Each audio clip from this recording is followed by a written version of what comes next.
For dinner, I'm going to try another Mountain House adventure meal. I'm going to try the lasagna with meat sauce. I decided to taste test some of these meals, even though they're kind of pricey, because I think they'd be great for carrying for emergency use as long as you have water and a way to warm them up.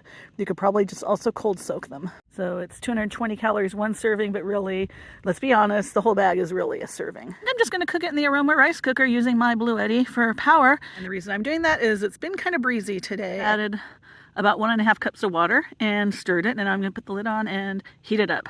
All right, let's give it a taste. It is a little soupy, but let's see how it tastes. Bon appetit. I am holding a napkin under my chin.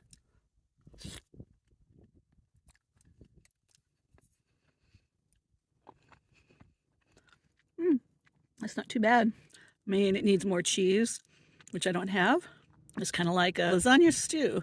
It's actually hot and tasty, so I'm going to enjoy.